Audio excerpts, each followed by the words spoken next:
If you ever had that moment, I'm sure you have, you ask someone a completely innocent question. Oh, yeah. I mean, something really simple, like, hey, do you know where my cufflinks are? And instead of just, a simple answer, you get a total explosion. Exactly. They just whip around and it's, you always blame me for everything. And you're just left standing there thinking, I just wanted my cufflinks. Right. You were asking for piece of data, and you got an emotional grenade thrown back at you. So why does that happen? Why do Yeah. these rational people suddenly just flip a switch? Well, they can. And to understand it, you have to look at the invisible structure of the conversation itself. It feels chaotic, but it's not. And that is exactly what we're getting into today. We're doing a deep dive into a book that, well, it's been around forever, since the 60s. It's called Games People, played by Eric Berne. It's a classic. And you're right about the title. It sounds kind of frivolous. Yeah, like it's about dating tips or something. But Berne was a serious psychiatrist. He wasn't talking about fun party games. He was mapping the anatomy of our relationships. So our mission today is to decode that, to figure out why we act like completely different people at different times of the day and what a game really is in the psychological sense. Because the only way to win these kinds of games is, well, it's to stop playing them. Okay, so you mentioned this whole field is called transactional analysis. That's it. It sounds a bit technical, I know. A little bit. But it's actually beautiful in its simplicity. It's just a way of breaking down our social interactions, our transactions, to see what's really going on under the surface. All right, let's get into those transactions. Berne starts this whole thing not with the mind, but with a hunger. Right. He grounds it all in biology. He brings up this really famous and frankly pretty sad research by a guy named Spitz. It was with infants in orphanages. This was about physical contact, right? Yes. They had these infants who were fed. They were kept clean. So their basic needs were met, but they weren't handled. They weren't held or cuddled. And the result was devastating. It was. They didn't just get sad. They physically deteriorated. They got sick. And in the worst cases, they actually died. That's just terrifying. Yeah. It means that a lack of contact isn't just a feeling, it's a threat to your survival. Precisely. Berne calls it stimulus hunger. Just like your body needs calories, your nervous system literally needs input to stay alive. There's this one line in the book that just stopped me cold. Yeah. He says, if you are not stroked, your spinal cord will shrivel up. It's a dramatic way to put it, for sure, but it gets at the biological urgency of it. We need strokes. So it's a stroke. A stroke is just a fundamental unit of social action. It's any act of recognition. So as adults, we can't just go around demanding hugs at the office. No, probably not a good career move. Not a good strategy. So we make a compromise. We trade that raw physical need for what he calls recognition hunger. So instead of a cuddle, a hello will do. A hello, a nod, a Slack message. Anything that says, I see you, you exist, that's a stroke. Okay, so we're all out here hunting for strokes to keep our spinal cords from shriveling. But this is the part that explains so much of the weird, toxic behavior we see. What happens when you can't get positive strokes? This is the critical piece of the puzzle. It comes from these experiments with rats. They had 3 groups. Okay. Group 1 was handled gently, cuddled. Group 2 was left in total isolation. And Group 3 was given painful electric shocks. I'm guessing the isolated rats did the worst. They did, but here's the kicker. The rats that were shocked, the ones being hurt, they developed better, both physically and mentally, than the rats that were completely ignored. Wait, hold on. Being electrocuted was biologically better than being alone. Yes, it actually promoted brain development and disease resistance more than total sensory deprivation did.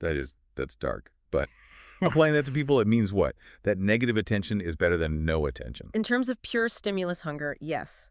It means any social interaction, even if it's angry or painful, is biologically preferable to no interaction at all. That explains the internet troll. That explains the couple that just screams at each other all the time but never leaves. Exactly. If you can't get a positive stroke, like love or praise, your survival instinct will push you to get a -1 criticism, punishment, anger. Because it's still a stroke. It's still food for the spinal cord. It proves you exist. Wow. Okay. So we have this hunger for strokes, but the person inside us who's asking for them isn't always the same person. This is where we get into the structural analysis, right? Right. This is the core framework. Berne says we all have 3 distinct ego states. And they're not just, metaphors. They are real psychological states. So at any given moment, I'm one of three people. You're either in your parent, your adult, or your child. Let's break those down. Parent doesn't just mean being a literal parent. No. The parent ego state is like a tape recorder. It's all the rules and behaviors you recorded from your actual parents or authority figures when you were a little kid. When you're in that state, you're just hitting play. So that's the voice that says, because I said so, or always check your work. Exactly. It's the voice of tradition, judgment, authority. It can be nurturing, but it can also be very critical. Okay, then there's the adult. The adult is the computer. It's a pure data processor, no emotion. It just looks at reality, computes probabilities, and makes decisions. So when I'm crossing the street, judging the speed of cars, Yeah. that's my adult at work. Yep. Pure calculation. Is it safe? Yes. Proceed. And finally, the child. Now, this one gets misunderstood a lot. It does. The child is made up of the relics from your own childhood. It's how you felt and reacted when you were, say, 5 years old. And Berne makes this huge point that it's not about being childish. Crucial distinction. Childish is a negative judgment. The child ego state is where all the good stuff comes from. Like what? Intuition, creativity, spontaneity, joy. The adult is a computer. It can't create anything. The parent is just a rule book. The child is where passion comes from. You don't want to get rid of the child. So a mature person isn't someone who's just an adult all the time. No, not at all.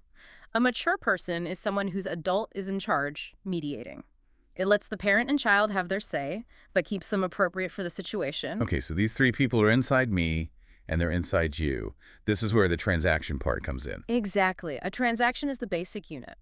I say something, that's a stimulus. You say something back, that's a response. And when it goes well, it's a complementary transaction. Right. Think of it like this. I send a message from my adult to your adult. You reply from your adult back to my adult. The lines are parallel. So where are my cufflinks? That's an adult request for data. And you reply on the desk. Adult providing data. See? Smooth. The lines are parallel. We could talk like this all day. But then things go wrong. The lines cross. And that's the crossed transaction. That's the formula for a fight. Let's go back to the cufflinks. Okay, so I ask, where are my cufflinks? That's my adult talking to your adult. But you don't respond from your adult. You respond from your child. You hear my question not as a request for data, but as a criticism from my parent. You hear, you lost them again. So my child lashes out and says, you always blame me for everything. And boom, the vectors have crossed. I spoke to your adult, but your child answered my parent. And Berne's rule is absolute. When the transaction is crossed, communication about the original subject stops. It's just gone. We're not talking about cufflinks anymore. Not at all. Now we're talking about our entire relationship history. And the cufflinks are forgotten until we can get those lines uncrossed. And trying to use logic at that point, it's useless. You're trying to talk to a computer, but you're getting a tantrum. It's a different language. So that's a misunderstanding. Right. But the book is about games. A game feels more deliberate. It is. A game relies on what Berne calls an ulterior transaction. It means two things are happening at once. There's what we say, and then there's what we mean. Exactly. The social level and the psychological level. The book has this great salesman example. I feel like I've fallen for this a dozen times. Oh, it's a classic. The angular transaction. The salesman says to you, this one is a much better model, but you probably can't afford it. Okay, so on the social level, he's speaking adult to adult. He's just stating facts.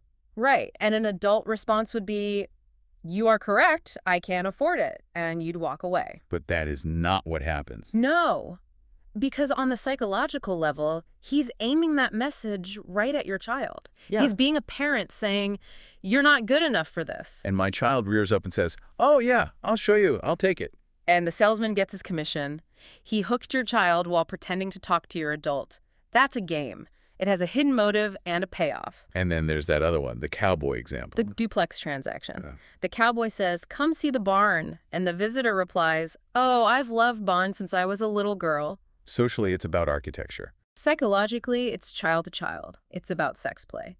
And the key thing Berne says is that the outcome is always determined by the psychological level. It doesn't matter what the words are. It's about the subtext. Always. If you just listen to the words, you'll miss the game entirely. So, besides games, we also have these simpler ways to pass the time and get strokes. He calls them rituals. Right.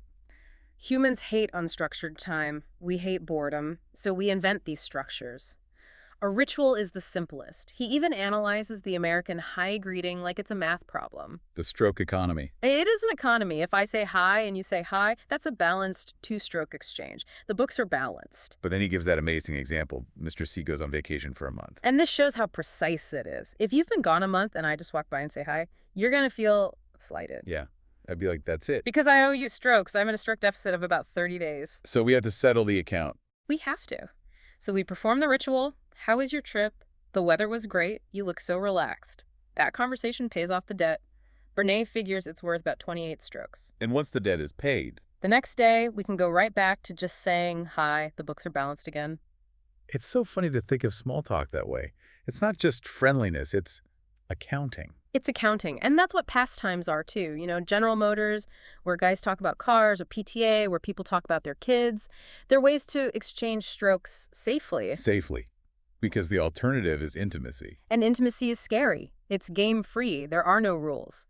In a ritual or a game, you know what to expect. In intimacy, all the defenses are down. Which is the whole point, right? He's not teaching us how to play games better. No, he's teaching us how to see them so we can stop playing them. Because all these things, games, rituals, pastimes, they're all just substitutes for the real thing. They are. They're safe ways to get the strokes we need to survive. But the most fulfilling way is through intimacy, which means letting the adult step back and allowing the genuine, spontaneous child to be seen. So what's the big takeaway here? How do we use this tomorrow morning when the cufflinks go missing again? I think it's just awareness, the ability to pause. Instead of just reacting blindly, you can take a second and ask, wait, which ego state am I in right now? Am I being a critical parent? Am I being a whiny child? Exactly. And you can look at the other person and ask, who's talking to me right now?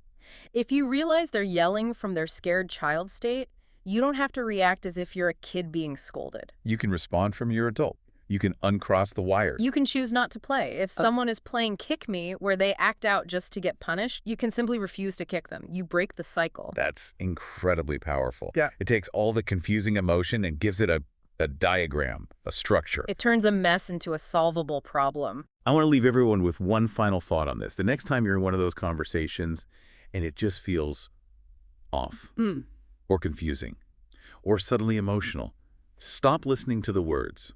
Forget the cufflinks. And ask yourself this: which voice is speaking in me right now, and which voice am I answering in them? Because the real action isn't what's being said, it's in the subtext. That's where the game is always being played. Thanks for this deep dive. My pleasure.